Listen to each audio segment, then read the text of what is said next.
Boa tarde, grupo. Eu vou dar continuidade. A leitura hoje vai ser uma leitura menor.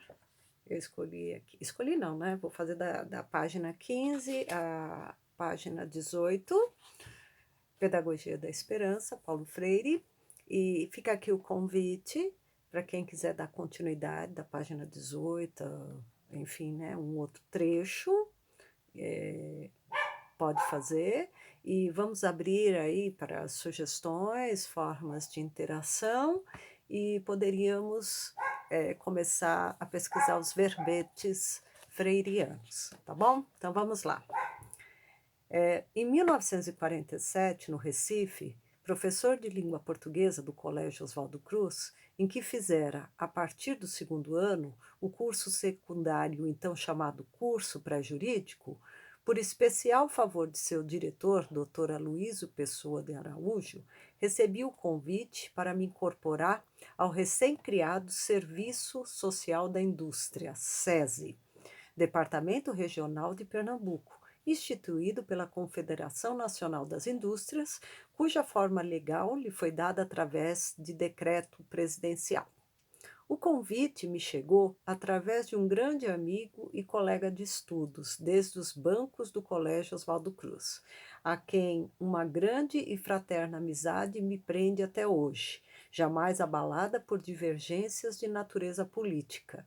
Divergências que, necessariamente, expressavam nossas diferentes visões de mundo e nossa compreensão da vida mesma. Atravessamos alguns dos momentos mais problemáticos de nossas vidas, amenizando sem dificuldades nossos desacordos, defendendo assim o nosso direito e o nosso dever de preservar o mútuo querer bem acima de nossas opções políticas e de nossas posições ideológicas. Sem o sabermos, na época já éramos, à nossa maneira, pós-modernos. É que, na verdade, no mútuo respeito, experimentávamos o fundamento mesmo da política. Foi Paulo Rangel Moreira, hoje famoso advogado e professor de Direito da Universidade Federal de Pernambuco, que, numa tarde clara do Recife, risonho e otimista, veio à nossa casa, no bairro de Casa Forte, na rua Rita de Souza, 224, e nos falou, a mim e a Elsa, minha primeira esposa, da existência do SESI e do que trabalhar nele poderia significar para nós. Ele já aceitara o convite que lhe fizera o então jovem presidente da organização, o engenheiro empresário Cid Sampaio, para integrar o setor de projetos no campo da assistência social. Tudo indicava que cedo passaria para o setor jurídico do órgão, seu sonho, em coerência com sua formação e sua competência. Escutamos, entre calados, curiosos, reticentes, desafiados, o discurso otimista de Paulo Rangel. Havia um pouco de medo também em nós, em Elza, em mim, medo do novo, talvez, mas havia igualmente em nós uma vontade e um gosto do risco, da aventura. A noite ia caindo, a noite tinha caído. No Recife, a noite chega de repente. O sol se espanta de ainda estar clareando e some rápido, sem mais demora. Acendendo a luz, Elsa perguntou a Rangel: E que fará Paulo nesse órgão?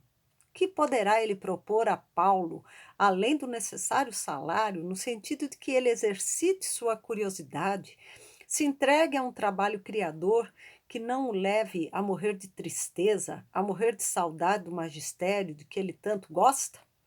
Estávamos no nosso último ano do curso jurídico, nos meados do ano. Na altura do convite, já ocorrera alguma coisa de fato importante na minha vida, e a que já me referi em entrevistas ou em retalhos biográficos publicados em revistas ou em livros. Um acontecimento que fizera a Elsa rir, de um lado, um riso de confirmação de algo que ela quase adivinhava e em que apostava desde os princípios de nossa vida em comum. De outro, um riso ameno, sem arrogância, mas transbordante de alegria. Num fim de tarde, cheguei à casa e, mesmo com a sensação gostosa de quem se desfazia de um equívoco, e Elsa, abrindo o portão, me fez a pergunta que em muita gente termina por tomar ar e alma burocráticos, mas que nela era sempre pergunta, curiosidade viva, verdadeira indagação, jamais fórmula mecanicamente memorizada. Tudo bem hoje, no escritório? Lhe falei então da experiência que pusera fim à recém-iniciada carreira de advogado. Precisava realmente falar de dizer palavra por palavra as que dissera ao jovem dentista que tivera pouco tempo antes sentado em minha frente, no escritório, que pretendia ser de advocacia. Tímido, assustado, nervoso, as mãos como se de repente nada mais tendo que ver com a mente, com o corpo consciente como se tivessem virado autônomas. Nada soubesse, porém, fazer de si mesma, consigo mesmas e as palavras. Deus sabe como sendo ditas daquele jovem dentista. Eu precisava falar naquele momento singular com Elsa, como em outros igualmente singulares ao longo de nossa vida. Precisei de falar do falado, do dito e do não dito, do ouvido, do escutado. Falar do dito não é apenas redizer o dito, mas reviver o vivido que gerou o dizer que agora, no tempo do redizer, de novo se diz. Redizer, falar do dito, por isso envolve ouvir novamente o dito pelo outro sobre ou por causa do nosso dizer. Me emocionei muito essa tarde, quase agora, disse a Elsa. Já não serei advogado. Não que não veja na advocacia um encanto especial, uma necessidade fundamental, uma tarefa indispensável que, tanto quanto outra qualquer, se deve fundar na ética, na competência, na seriedade, no respeito às gentes. Mas não é a advocacia o que eu quero. Falei então do havido, das coisas vividas, das palavras, dos silêncios significativos do dito do ouvido. Do jovem dentista diante de mim, a quem convidar a vir ter uma conversa comigo enquanto advogado de seu credor. O dentista instalara, se não totalmente, pelo menos em parte, seu consultório e não pagara seus débitos. Errei, disse ele. Ou fui demasiado otimista quando assumi o compromisso que hoje não posso honrar. Não tenho como pagar o que devo.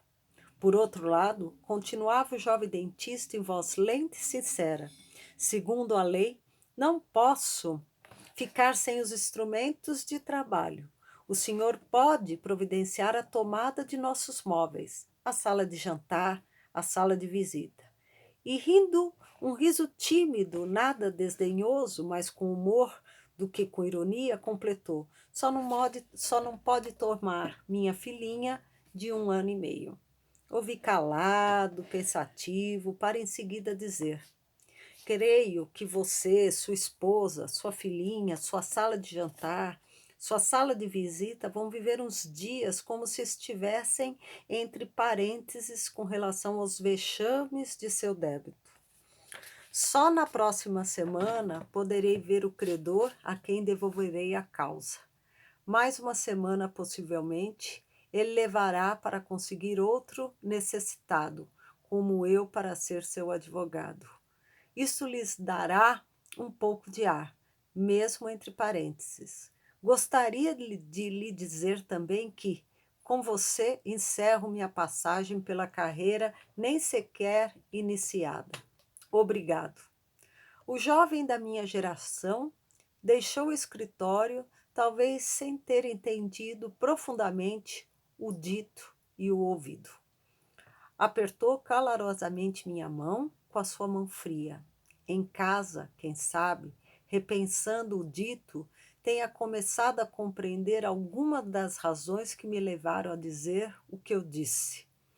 Naquela tarde, redizendo a Elsa o dito, não poderia nunca imaginar que um dia, tantos anos depois, escreveria a Pedagogia do Oprimido, cujo discurso, cuja proposta tem algo que ver com a experiência daquela tarde, pelo que ela significou também e, sobretudo, na decisão de aceitar o convite de Cid Sampaio, que me trazia Paulo Rangel. é que deixar definitivamente a advocacia, naquela tarde, tendo ouvido de Elsa: "Eu esperava isto, você é um educador", nos fez poucos meses depois, num começo de noite, que chegava apressada, dizer sim ao chamado do SESI para a sua divisão de Educação e Cultura, cujo campo de experiência de estudo, de reflexão, de prática se constitui como um momento indispensável à gestação da pedagogia do oprimido. Eu vou parar aqui, tá? Lendo aqui 2 coisas que me chamaram a atenção e eu gostaria de discutir com vocês sobre a questão da amizade, né, em tempos de Bolsonaro e desse fascismo emergente, né. E essa frase aqui, é que na verdade no mútuo respeito experimentávamos o fundamento mesmo da política. Então eu faço a pergunta: é possível conversar, discutir com fascista? Né. E a outra coisa é sobre essa opção da questão do direito, quer dizer, que ele opta pela educação, né, se isso tem que a ver com a profissão ou com a visão de mundo, no sentido de procurar ferramentas que possibilitem um exercício, né, da sua prática inovadora e transformadora. Tá bom?